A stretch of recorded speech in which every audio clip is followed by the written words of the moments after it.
This last Monday, we were given the exclusive opportunity to visit Plastech in New Haven.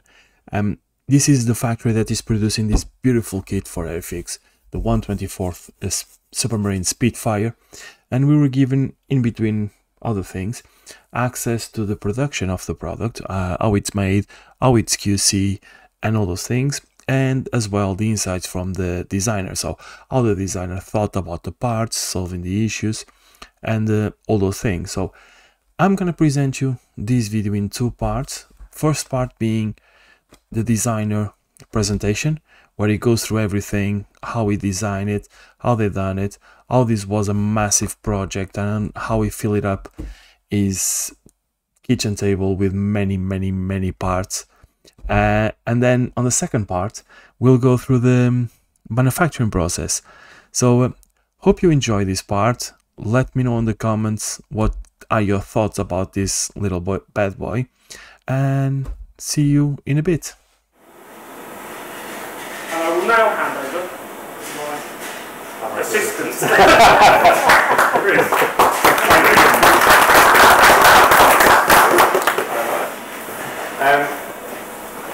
Yeah, I was incredibly grateful when Luke turned up. So he joined us about a year ago, and Spitfire was mostly a lockdown project I was doing at home. And I'm so grateful that he turned up 6 months before we finished it, because as he's been mentioning, there were a few little things that he noticed that I didn't pick up on. I'm going to start off with this slide again, because as he said, this is the most exciting thing in Airfix designer's life, is when we come across an offset table. It might look incredibly boring, but it is the confidence that you have got all of the shape laid out there from the original designers. And when I first came across one of these, I had no idea how to read it, and thankfully one of the other designers sat down with me and helped me understand things like these water lines and as you're working up, every line that way and every line this way, there's numbers plotted, and you can almost see it's kind of upside down, but like from the tail coming down as it comes back up just behind the canopy, and then it drops back down from the canopy forwards for the engine. That kind of shape, slightly inverted, upside down in those numbers as it's, and you plot it out, and it's like an adult's version of dot to dot. So that really enjoyable game as a kid, I get to do it at the beginning of a project. Just plot out all these numbers on flat sections like this, and as you go from each station, you're working from the front to the back, plot out, and you begin to see the shape appearing as you go along. As you improve, you can imagine it's very satisfying. So I don't know, has anybody used CAD?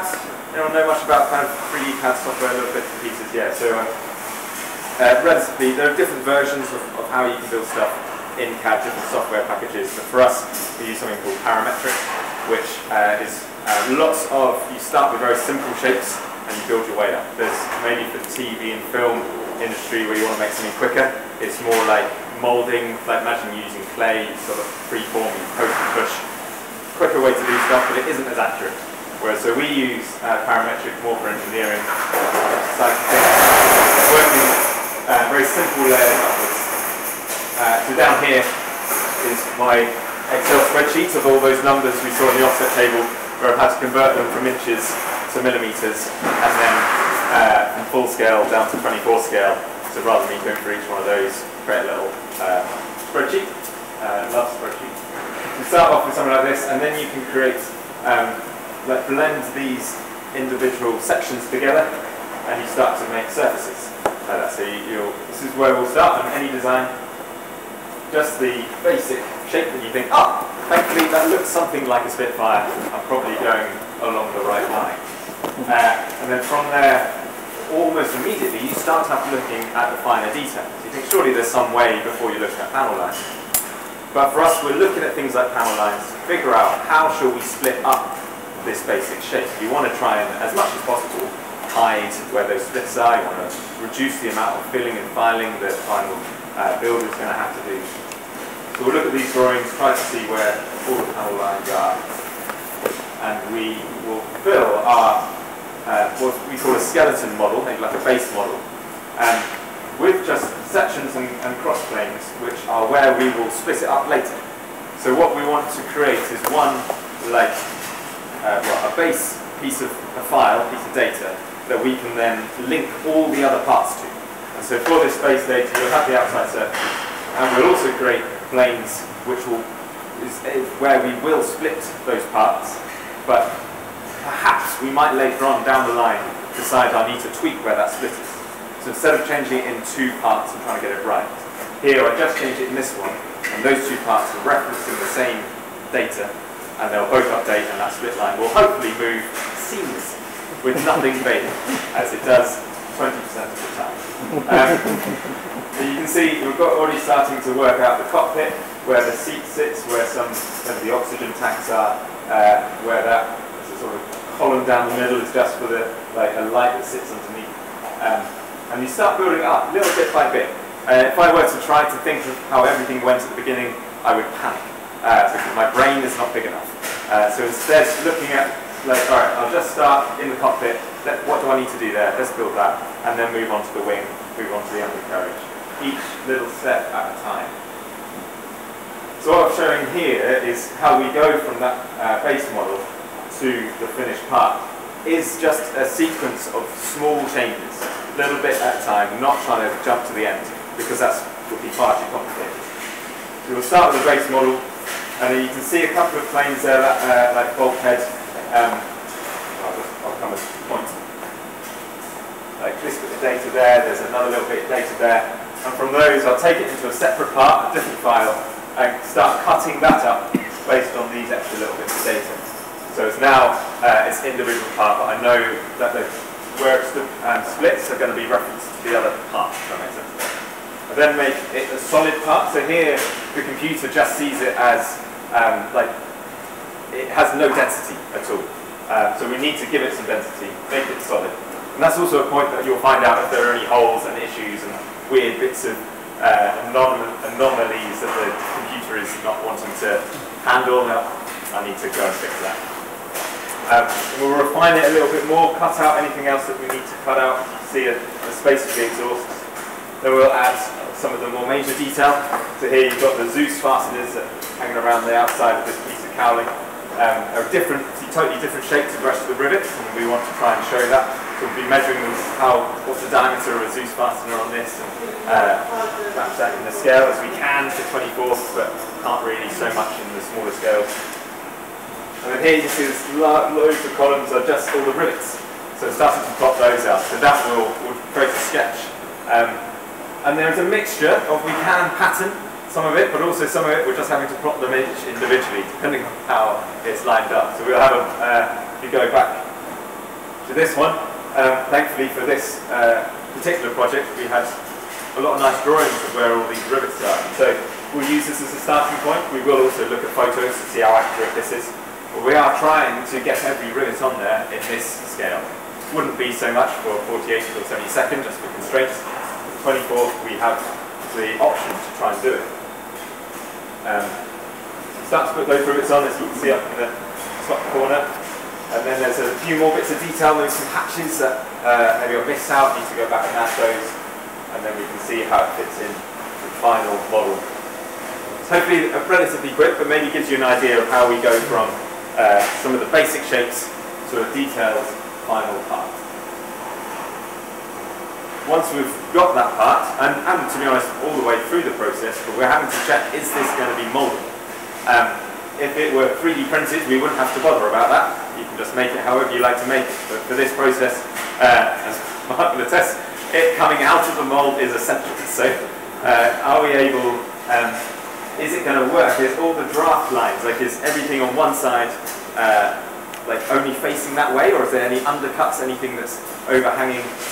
Like a piece like this, if we were to try and make that in a mold, these bits down here are blocked by this bit up here, so it wouldn't come out. We'd have to split that in half and do it in 2 layers.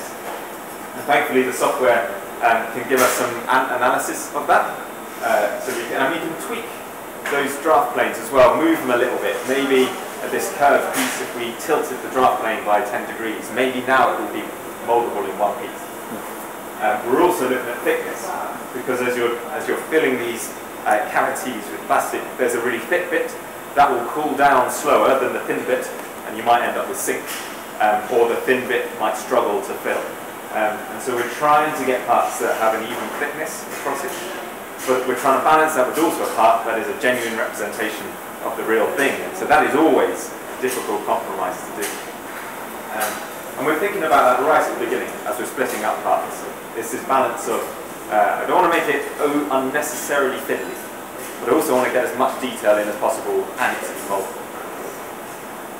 And eventually, after about a year for this one, you end up with a file looking like this, with hundreds of tiny little parts as we've gone through these various stages. Initially just starting with the bulkheads, start off with big bits, kind of makes sense. Why would you start off with the tiny bits? Start with those larger things, make sure I'm happy with them. Do I like how that assembles? Is that moldable? And then I'll go on to the next layer. Alright, now I've got some controls to do, I've got some little handles to put in, some seats and rudder pedals. I'm just building it up step by step each month. Like, okay, what's my next level of detail that I need to work at? Yes, and thinking about optional parts as well, like trying to think future releases. I don't want to necessarily compromise your first release, and so you might have finished using this line. And so for this, I want to split this up into 3 bits, but then I thought, well, that might be a bit weak. As you assemble those, it's going to be a bit wobbly, maybe not ideal. But thankfully underneath the radiator cover is the radiator. It's a nice big boxy bit, which I don't need to add loads of detail on, so I could mould that as a single piece, and it creates a little framework for me to stick those radiator covers onto. So this process of splitting up the parts, the location, was all problem solving.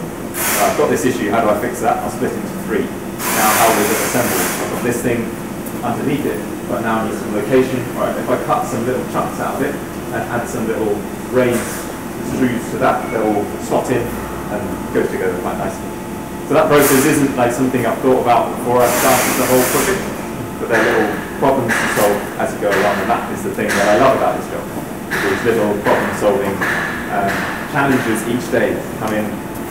Maybe I've left the day before with something that I just couldn't get my head around, and just like frustrated, just wasn't working, and actually walking away from the desk, I'm a little bit of time away, sleeping on it, coming back and like, oh, what if I try that?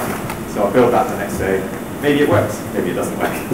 But after a few times of doing that, eventually you find a good solution. And doing that multiple times over months, you end up with a complicated assembly like the engine, which looks overly complicated there, just for the fun of it, just because it looks nice. We eventually get there. The engine for me in this kit was the most tricky part of the whole thing.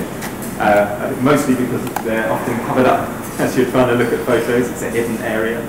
But also the Merlin engines have as much variation in them as Spitfires do. And as you're looking at pictures of Merlin engines, you've got to make sure, is it the Merlin engine from the Mark 9? And that's not always obvious from the photo you're looking at. And then trying to, like exactly where does that fit inside underneath the cowling is all a little bit figuring out as I go along. So you start to build it up, so okay, that has to align with that, so I need to adjust this and move it there. So it's all fits into place.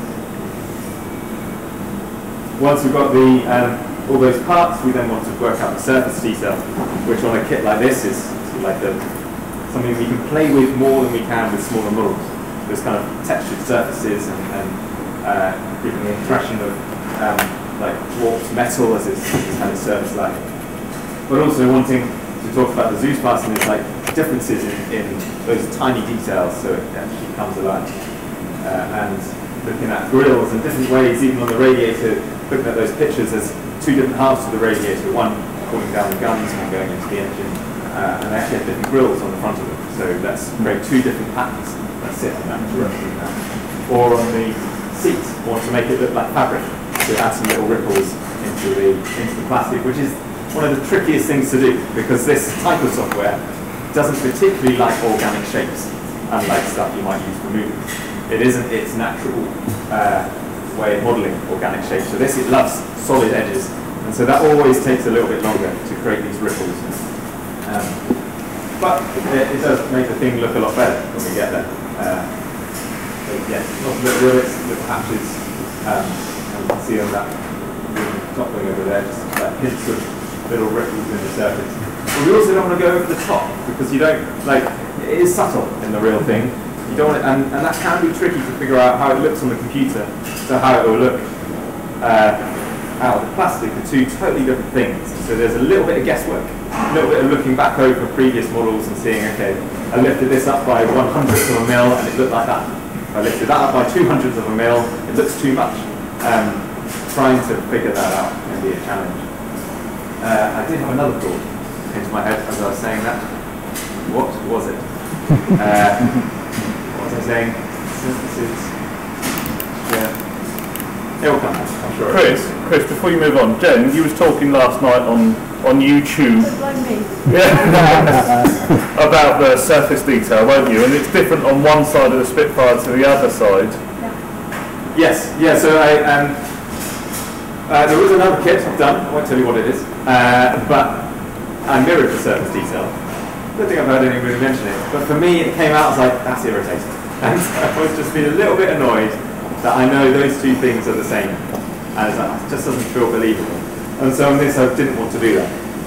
But also, adding those little curved surfaces takes a lot of time, so it's this balance of how much time can I spend on this. I can't spend 2 years designing it. I'd love to, but well, I say I'd love to. That's alright. So some bits I copied and some bits I did differently. And so you're trying to, okay, if I copy this but I change where that one is, then actually the whole thing looks different. Trying to have that balance between efficiency and the final thing looking interesting and different. We are comparing it to photos of the real thing. Sometimes it's tricky to get, especially actually photos from the top of the wing, not that that is one, because they're often taken when they're banking in flight and they're a really long way away. So that can be a harder detail to get. It's often a lot easier to get the underside. But even when we're taking photos of the underside, it's tricky to get the whole thing in one photo. And so it's like you've got a collage of these photos and trying to match up, okay, I counted 8 rivets there. Is this the same, like, where does that line split? I don't want to have double if there was only 10. So always looking back, looking between photos to try and get that looking right. And eventually, yeah, hopefully something that looks as detailed as the real thing. Into the engine. These like different pipeworks and different thicknesses and how they link up. And, trying to figure out ways that they could sort of lock in place, but aren't overly large location because it's an area that you'll see, and it, I can't have a big pin there because that won't look right.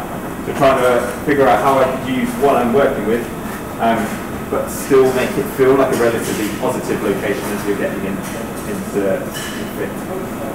A little extra little pieces, like this wing fillet is separate on the real thing. We've seen going through photos of people servicing them, that bit's always off, so it would be quite nice to have that as a separate piece if you wanted to present it as an aircraft being serviced. You take that off, but it also then actually helps with putting the engine in place because there's some pipes that run under there. You put the engine in and you pop those bits on afterwards. So looking at how the real thing is built is actually really helpful for figuring out how to split the thing up and how to do the structure actually. So for the engine, these big cradle parts and this green, see, it's strong enough to hold the real engine, which is a lot heavier than our little plastic engine. And in this scale, I think it's represented. So that is the structure for holding our engine on, and the location matches how the real thing is. And so understanding that. What we always have done in our design process is create a 3D model. Create a prototype model after we've done the main design.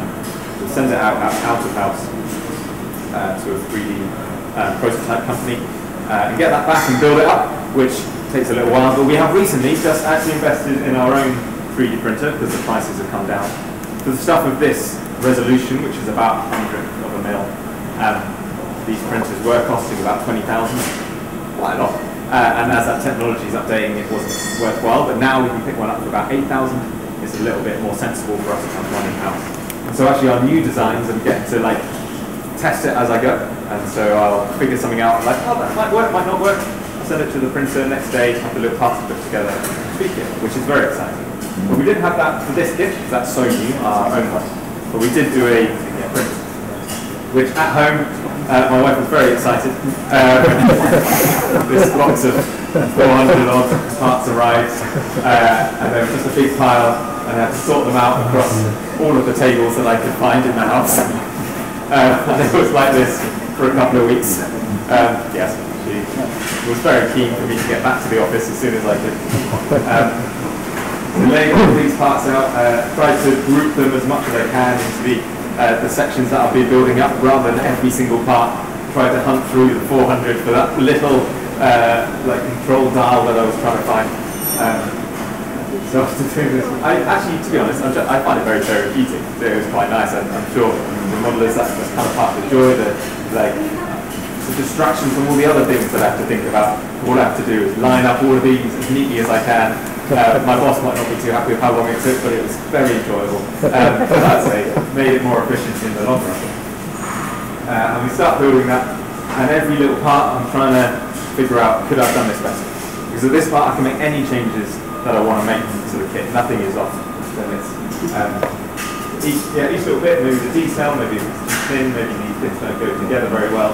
Trying to make those judgments and making notes all the way along, to make a few hundred notes as a builder. And maybe adapting the design as I go. If I think, oh, I'm definitely going to forget that later, I'll do it right now. Trying to improve the kit. So after about a month, end up with the total assembly, which a few £1,000s worth for what could then go in the bin. Like, it was incredibly painful, but you've learned a lot of stuff along the way. Also, these the way that these things are made is using UV light to cure it. And so if you leave it out on a windowsill, it kind of goes too far, the whole thing starts to go floppy, and then it looks like a very sad pile of plastic for, again, a few £1,000s. But it doesn't matter by that point, because we've learned everything that we need to learn.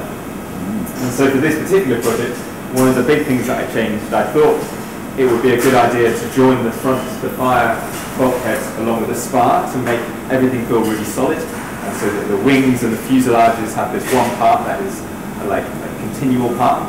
But actually, as I found for assembly, it just made it overly constrained and made it very difficult to actually get everything to line up exactly how I wanted it to line up. Also here, these little bits of location, see there's like a cutout on the inner part and a cutout on the fuselage, similar to this little hole. That side is not lining up. So I added some little tabs just to help that fit into place. So little things like that, you're tweaking, like, okay, this part didn't fit well, I need to add some more location. Or this part is overly located and it's causing more issues. So there's always this little fine balance. Sometimes it's too much, sometimes it's too little. For this project, unlike a lot of others, mostly because it was done over lockdown, we actually didn't have a scan to begin with, which could fill you with a little bit of nervousness. But as we've done so many Spitfires in the past, and we had all the original drawings, I felt very confident that the shape was going to be right. That's what I was going to say.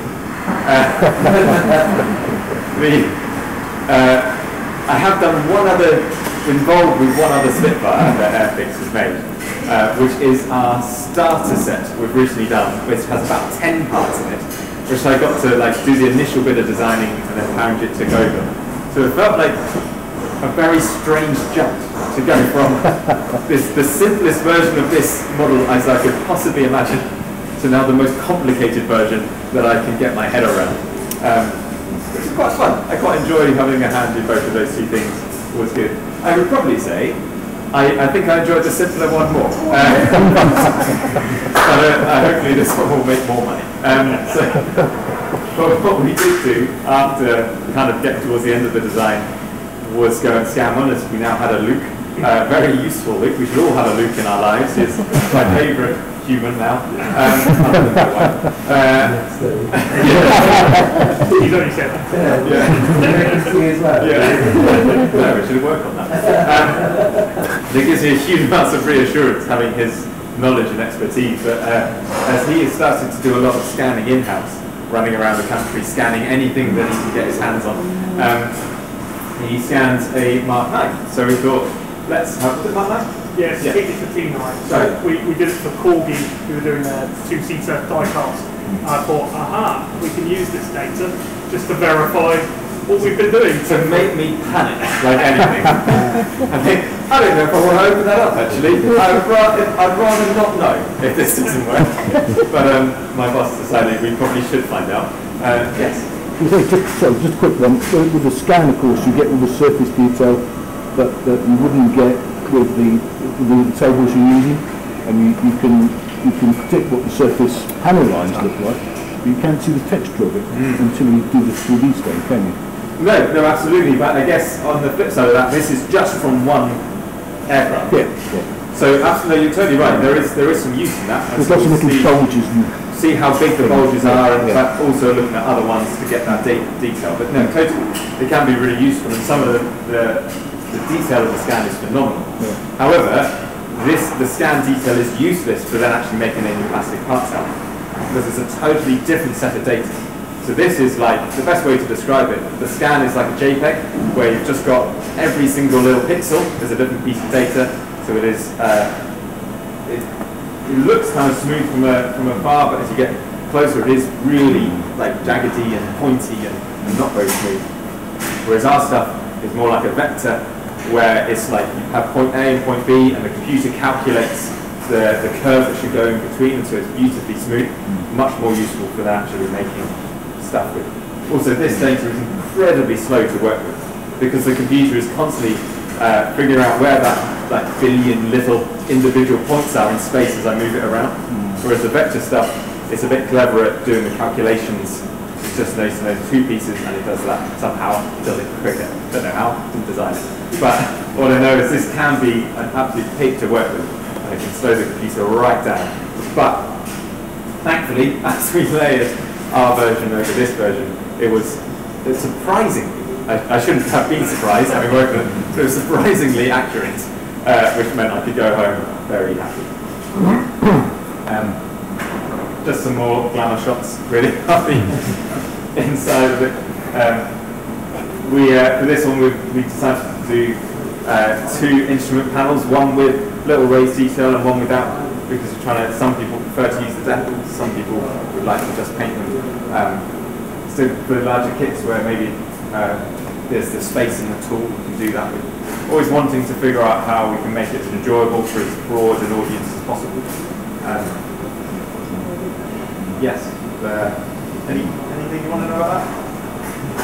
That's great. Finally, the thing I really love with the engine in this is you could, if we wanted to, as we're building up the prototype, whereas it's tricky to get all those cowling panels on perfectly smoothly once you've got an engine installed. It is possible, because I know from the CAD it's possible, but for something that is as like clinical as the CAD to then actually real life, it gets trickier. Oh, that was another little thought I had. Luke was saying we can sometimes get too distracted by how much I can zoom into this in the CAD and figure out, oh, that looks massive, but actually in real life it's minuscule. And so we, a few years ago, CAD'd up a Bic biro, which we can put into the assembly. So when we scale out, it gives you, your brain just immediately understands how big that thing is in real life, and it's surprisingly useful. Obviously, we can look at it, we can actually take the dimensions, and I would know technically. But having a Bic biro in there helps my brain really understand the scale. A little detail, one of the other designers thought that might be useful, and it is brilliant. I'm showing it in these pictures because it might be weird having a Bic biro in the background, but almost all the way through, that is there in my assembly. So I always have an idea of how big it is. And there's something about the Bic biro that is ubiquitous. You just instantly, your gut knows how big one of those things is. Yeah, exactly, yeah. Well, there's always a panic that at some point in our prototype we'll accidentally come back with a Bic biro. I did not need to spend money in to be 3D printing that. One day it might happen.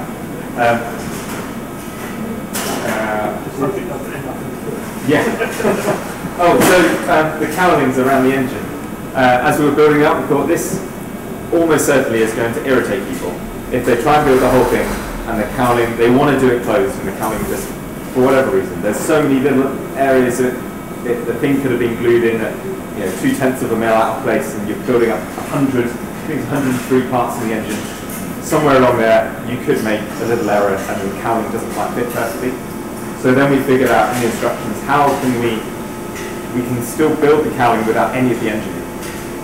Because you've got some of this framework part, this bit here, those little round holes on, is a separate bit, and you could join the cowling onto that. There's a laser on the end of your what's it? Oh, is there? Sure, I'm not used to presentations. First time someone said there's a laser on the end of his what's it? This part here. You can use that to build the cowling on. You can stick the sides onto that. So actually you can create this thing without the engine inside, but still have the propeller on and the cowling around it. And then if you wanted to, you could build the engine as a separate little model and have on display somewhere else. Exactly. I think it's quite a nice idea. I said that, yeah, on the video. When I was showing me around with the plate there, and you just saw the engine there, just said, you can even the cockpit as well, just do the engine cockpit. Yeah.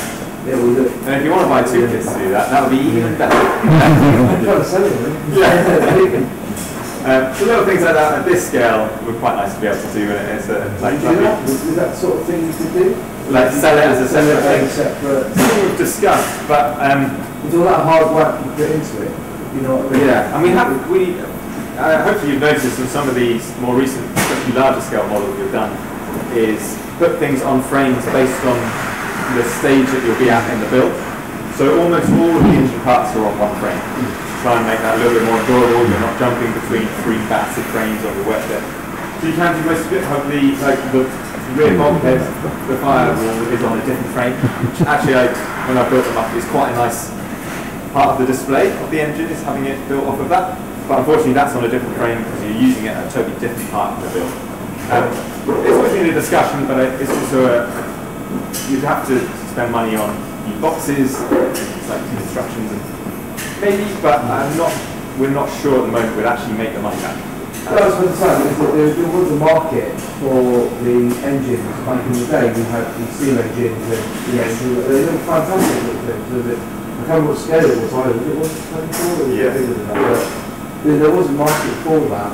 Yeah, then we've got a few. It's possible, but there is no plans currently. But you never know.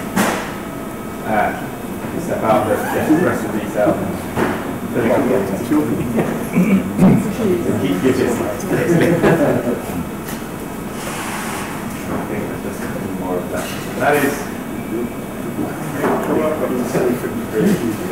It was a thoroughly enjoyable thing in the end to do. There was definitely points where I lost enthusiasm, and I hope that's not too bad to say. But after you're doing it for a year and you're putting on all these little rivets and like it's a pain, but it's a thing of love. At the end of it, you get to actually that was well worth all the time and effort. Something to be very proud of. Confident about. Hopefully, it's something that you'll enjoy building. Am I right in assuming that during the initial design stages you'll get problems with you design the piece, it needs to be changed, and that's going to have a knock-on effect to all of it that you've already changed before, and then that takes you out of that whole lower layer. It can do. So that point of the prototype is hopefully where we'll catch any of those. Certainly don't want to catch them after you've got the mould made. We do go through a process with the mould of making little edits. Hopefully taking material off of the mould is the ideal, because it's a lot harder to weld material back on, but sometimes we do that. And so for this, I think we're in like 3 or 4 stages. We'd send us prototypes, test shots.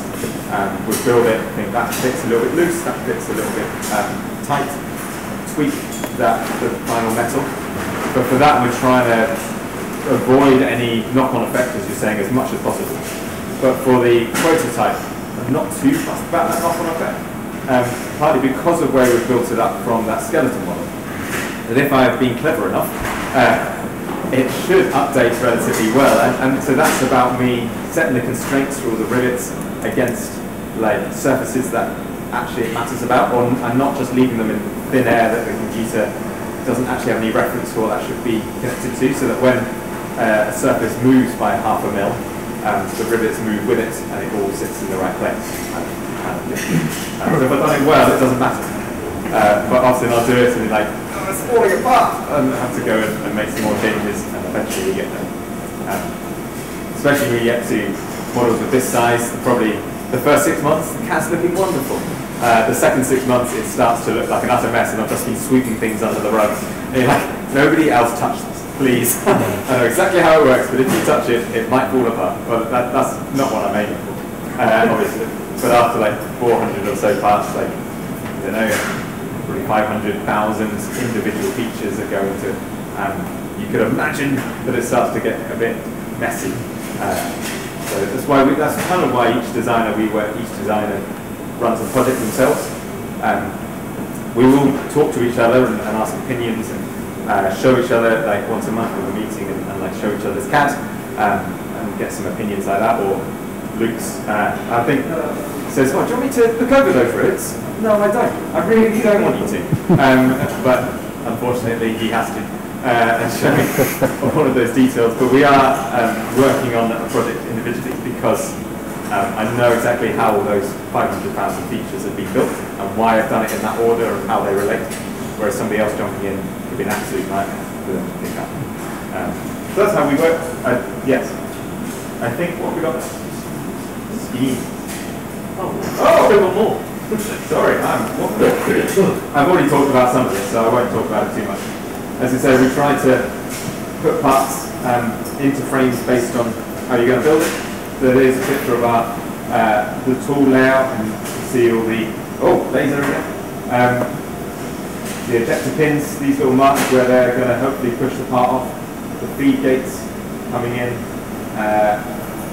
Yes, the screw runner all the way around. You can see some slides. So for this cowling part, I did use slides because I didn't want to have big joints we have to glue together at the end on such a visible part. So we did use a couple of slides to get the details on here, and here you can see that in the plan. I'm going to create a big spreadsheet, another spreadsheet, splitting up all these parts, where I'm trying to figure out how you're going to assemble them, what sequence is that going to be. I think I've probably had about 7 or 8 versions of this tool plan by the time we got to the end of like, no, that's the order that we should put them in, this is the parts, the frames that should go in. That quick process. Something you will see today, you'll go see some of the molds that we get some photos from the production in China as the molds being created. You can see a little bit simpler here. That's the inner bit. This is the gravity, but you can see some of the details of the copper that's going to spark a rope detailing onto the metal. Quite nice to see these processes come along. The first set of photos we get from them is just big blocks of metal. Well, that's great. That means nothing to me.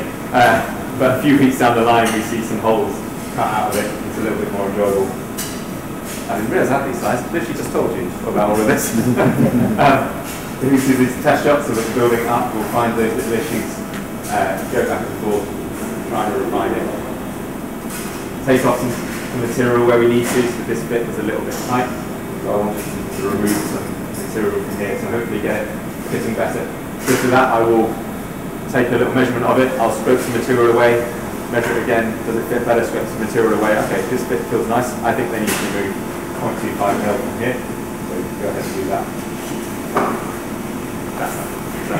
So I could have done that a little bit smoother, but hopefully you got all the information. And there you go, guys. This is the presentation and the insight that we were given at the day at the Airfix factory. Hope you guys have enjoyed as much as myself. This made me realize how certain parts are done, how certain parts are made, and why they have to be made that way.